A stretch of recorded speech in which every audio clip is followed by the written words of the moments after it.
Hi hello నమస్తే welcome to my channel by. ఈ channel కొత్తగా చూస్తున్నట్టయితే ముందుగా సబ్స్క్రైబ్ చేసుకోండి. అలాగే నేను చెప్పే వీడియోస్ మాత్రం అందరికీ షేర్ చేయండి బై. అయితే ఈరోజు మన టాపిక్ వచ్చేసి మన కుబేర ట్రైలర్ గురించి బై.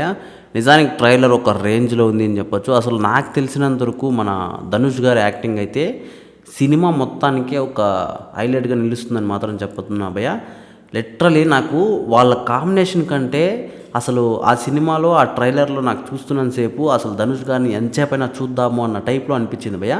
ఆ రేంజ్లో అనిపించింది ట్రైలర్ అయితే. ఇంకోటి వచ్చేసి పర్టికులర్గా నేను గమనించింది మాత్రం అసలు రష్మిక గారు అలాగే మన ధనుష్ గారి మధ్య ఒక కాన్వర్సేషన్ జరుగుతుంది.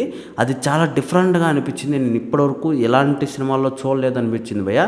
అది చాలా సూపర్ ఉంది. అలాగే మన నాగార్జున గారి క్యారెక్టర్ కూడా అసలు ట్రైలర్లో ఏంట్రా అనేది తెలియలేదు. అసలు ఎవరి క్యారెక్టర్ కూడా ఏంది అనేది తెలియలేదు.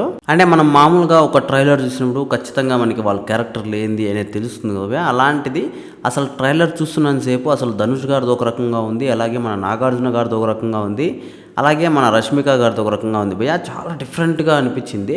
అలాగే ట్రైలర్లో చాలా వరకు నాకు నాగార్జున గారిని చూస్తుంటే ఒక డిఫరెంట్ రోల్ ఈసారి చేస్తున్నారేమో అనిపించింది భయ్య. ఎందుకంటే ఇప్పటివరకు అంతా మాస్ క్యారెక్టర్లు అది మామూలుగా చేస్తూనే ఉంటాడు, అంటే హ్యాండ్సమ్గా చేస్తూ ఉంటాడు. ఇప్పుడు చాలా బాగా అనిపించింది నాకైతే. అలాంటి సినిమాల్లో చాలా వరకు ఆయన యాక్టింగ్ అయితే వేరే లెవెల్ ఉంటుందని కూడా చెప్పొచ్చు. అలాగే నాగార్జున గారిని డామినేట్ చేసినారేమో అనిపించింది భయ్య నాకైతే ధనుష్ గారు. లిటరలీ చాలా అద్భుతంగా అనిపించింది ట్రైలర్ అయితే.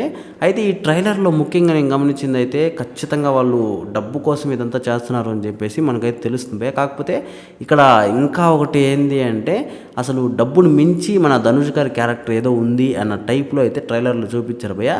ఇదంతా పక్కన పెడితే అసలు ఒక చిన్న లాజిక్ కూడా మనకు, అంటే స్టోరీ పరంగా మనకు చిన్నది కూడా చూపించలేదు. అంటే పలానా రకంగా ఉంటుంది స్టోరీ అని కూడా చూపించలేదు. అది ఇంకా ఎక్సలెంట్ అని చెప్పొచ్చు భయ్య. అయితే సినిమా ఎప్పుడప్పుడు వస్తుంది అని చెప్పేసి నేనైతే ఎదురు చూస్తున్నాను కదా ట్రైలర్ చూసినాగానే. అయితే ఈ ట్రైలర్ మీకు ఎలా అనిపించిందో కింద కామెంట్లో తెలియజేయండి భయ్య. మర్చిపోకుండా తప్పకుండా దయచేసి.